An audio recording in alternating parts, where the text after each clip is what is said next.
Hello बच्चों, मैं हाफिज एमएजीएस classes में आप सभी का स्वागत है।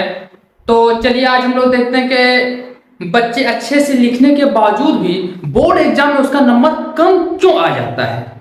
और ये गलती आप लोग भी नहीं कीजिएगा, क्योंकि बोर्ड एग्जाम लाइफ में एक बार देने का मौका मिलता है। तो अच्छा से लिखिएगा, अच्छा अंदाज में लिखिएगा, तब ना नंबर ठीक आएगा। क्योंकि इसमें क्या गलती करते हैं, क्या गलती हो जाता है जो नंबर कम आ जाता है, उसी चीज को आज हम लोग देखने का प्रयास करेंगे, समझने का प्रयास करेंगे। क्योंकि बोर्ड एग्जाम लाइफ में एक ही बार होता है। बहुत ऐसे बच्चे होते हैं, क्या होता है कि जो प्रकार से सोच के रखते हैं कि मेरा नंबर इतना आना चाहिए था, जिस दिन रिजल्ट आता है उस दिन काफी परेशान हो जाता है कि मेरा नंबर इतना आना चाहिए था, ऐसा कैसे हो गया। तो इसके पीछे क्या कारण होते हैं, क्या गलती कर जाते हैं, ये गलती आप लोग नहीं कीजिएगा, वरना याद रखिएगा आप लोगों को भी पछतावा होगा और हमेशा पछतावा होगा। क्योंकि लाइफ में बोर्ड एग्जाम एक बार बैठने का मौका मिलता है, जिंदगी भर यही पछतावा होगा कि काश उस वक्त अगर सही से अगर लिख लेते, सही से अगर आंसर कर लेते, सही से आंसर करते तो शायद नंबर कुछ ज्यादा ही आता। तो चलिए देखते हैं कि क्या मिस्टेक होता है, कहां गलती करते हैं, इसके पीछे क्या रीजन होता है। इसके पीछे सबसे बड़ा जो रीजन होता है वो रीजन यह होता है कि लिखने का तरीका क्या होना चाहिए। तो आज हम लोग समझने का प्रयास करेंगे कि किस अंदाज में लिखें, किस तरीके में लिखें, किस तरीका से कॉपी को लिखें ताकि नंबर अच्छा आ जाए। तो चलिए समझने का प्रयास करते हैं। मैं इसमें आप लोगों को 8 टिप्स बताऊंगा। 8 टिप्स को आप लोग याद रखिए और बिल्कुल उसी अंदाज में कॉपी को लिखिए। ये मैं उम्मीद दिलाता हूं कि आप लोगों का नंबर बिल्कुल नहीं कटेगा। आप लोग जो सोच के जाएंगे, एक प्रकार से सोचेंगे कि हम लोग का नंबर इतना आएगा, बिल्कुल नंबर उतना आएगा अगर मेरा ये 8 तरीका आप लोग ध्यान में रखें तो चलिए समझने का प्रयास करते हैं कि 8 कौन कौन तरीका है। और वीडियो के अंत में आप लोगों को यह भी बताएंगे कि जो क्वेश्चन नहीं समझ में आया, क्या उस क्वेश्चन का आंसर एग्जाम में करें कि ना करें, यह भी आप लोगों को बता दिया जाएगा। आप लोग अंत तक बने रहिए मेरे साथ। तो चलिए सबसे पहले देखते हैं, पहला तरीका इसमें क्या है कि सबसे पहले वही उत्तर लिखिए जो आपको बहुत अच्छे से आता है।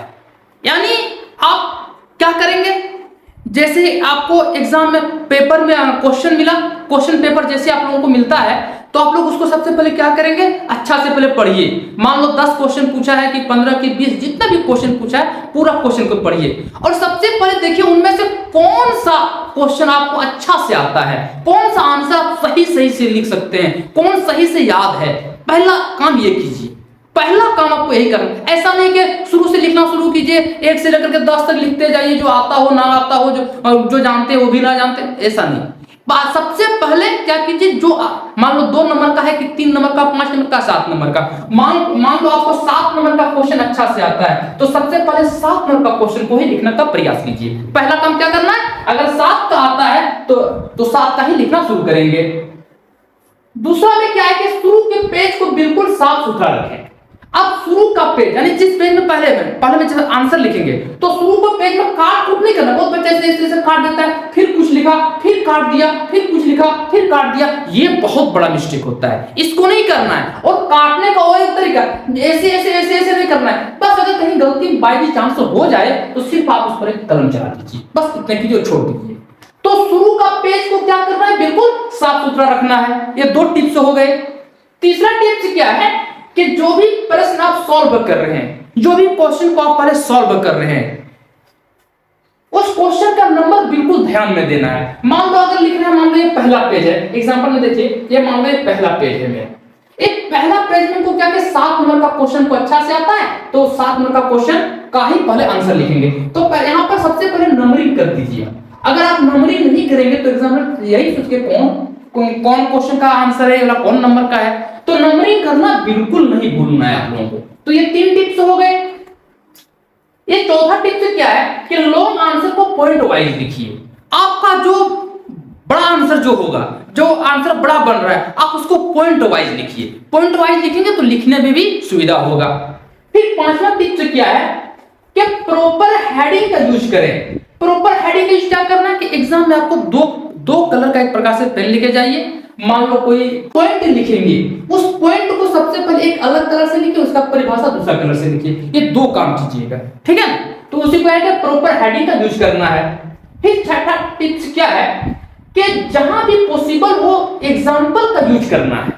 यानी आंसर पे मान लो अगर कोई बड़ा आंसर हो या छोटा आंसर हो, कहीं अगर एग्जांपल लग रहा हो तो आप वहां पर एग्जाम्पल दीजिए। एग्जाम्पल देने से वो आंसर अच्छा लगेगा पढ़ने में भी और देखने में भी अच्छा लगेगा और एग्जामिनर भी उस पर नंबर नहीं काटेंगे। तो एग्जाम्पल देना बिल्कुल नहीं भूलना है। फिर क्या करना है, पैराग्राफ को यूज करना है। अगर लॉन्ग आंसर लिख रहे हैं तो पैराग्राफ यूज कैसे करेंगे? जैसे मान लो ये मेरा कॉपी है, मान लेते हैं हम ये मेरा कॉपी, हम जरा सा रफ करते हैं यहाँ पे, ये मेरा कॉपी है। आप लोग ध्यान से देखिएगा, ये कॉपी है, हम लिखना शुरू किए, ऐसे ऐसे ऐसे ऐसे लिखना शुरू किए। अब यहाँ पर आपको पैराग्राफ चेंज करना है, तो बहुत बच्चे कहते हैं यहीं से लिखना शुरू करना। ऐसा नहीं करना है। मान लो यहाँ से हम लिखना शुरू किए तो सिर्फ एक या दो शब्द छोड़ दीजिए और फिर से लिखना शुरू कर दीजिए, यही हो जाता है पैराग्राफ चेंज। तो क्या होता है कि पैराग्राफ का यूज करना है, लॉन्ग आंसर है तो दो पैराग्राफ तीन पैराग्राफ पे आंसर कंप्लीट करना है। और फिर आठवां टिप्स क्या है, बहुत ज्यादा छोटा नहीं लिखना है। ऐसे नहीं कि एकदम ऐसे लिख दिए हैं, ऐसे लिख दिए, अब इसको मतलब एग्जामिनर देख रहा है तो एग्जामिनर को दिक्कत हो रहा है पढ़ने में, ऐसा नहीं। बहुत छोटा भी नहीं और बहुत बड़ा भी नहीं। अरे सुंदर राइटिंग के लिए तुमको ना बड़ा करना है ना छोटा करना है। जैसे एग्जामिनर देखे कॉपी और कॉपी को देखते हुए खुश हो जाए कि नहीं इन्होंने जो लिखा है बहुत अच्छा लिखा है, तो उस प्रकार से आपको नंबर लगभग अच्छा नंबर आपको मिल जाएगा। तो ये 8 टिप्स आप लोगों को याद कर लेना है, ठीक है ना। अब यहाँ पर एक सवाल होता है कि जो क्वेश्चन हमें नहीं आता हो, जो क्वेश्चन का आंसर हमें याद ही नहीं है, तो क्या उस क्वेश्चन को हम छोड़ दें या उसको फिर लिखें? अगर जो क्वेश्चन आपको समझ में नहीं आता है, आपको उसको क्या करना है कि उस क्वेश्चन को आप बार बार पढ़िए, 2 बार 3 बार 4 बार 5 बार, जितना बार हो सके आप उस क्वेश्चन को पढ़िए। जैसे उस क्वेश्चन को आप अगर पढ़ेंगे तो कहीं ना कहीं आपका दिमाग में कुछ तो आइडिया आ ही जाएगा कि कौन सा चैप्टर से पूछा है, कि कौन सा एक प्रकार से कहां से आया है। जैसे कुछ ना कुछ समझ में आएगा तो आप 2 3 4 5 6 जितना सेंटेंस हो सके आप उसको लिख डालिए, क्योंकि खाली छोड़ देने से बेटर अगर 5-7 सेंटेंस अगर लिख देंगे, उसमें कुछ ना कुछ लिख देंगे, तो आप लोग इस बात को मानिए कि एग्जामिनर कुछ ना कुछ नंबर दे ही देगा। क्योंकि नहीं, जहां पर 0 आता कम से कम 2 ही नंबर आ जाएगा तो बहुत है, ठीक है ना। तो आप लोग इस अंदाज में जो हम बता दिए हैं ये आप लोग टिप्स याद कर लीजिएगा और बिल्कुल इसी तरीका से लिखिएगा। आप लोग हम पर भरोसा कीजिए, हम पर बिलीव कीजिए, आप लोगों का नंबर बिल्कुल नहीं कटने वाला है, अच्छा खासा नंबर आप लोगों को आ जाएगा, ठीक है ना। तो ठीक है, फिर मिलते हैं अगले वीडियो में। ठीक है सर।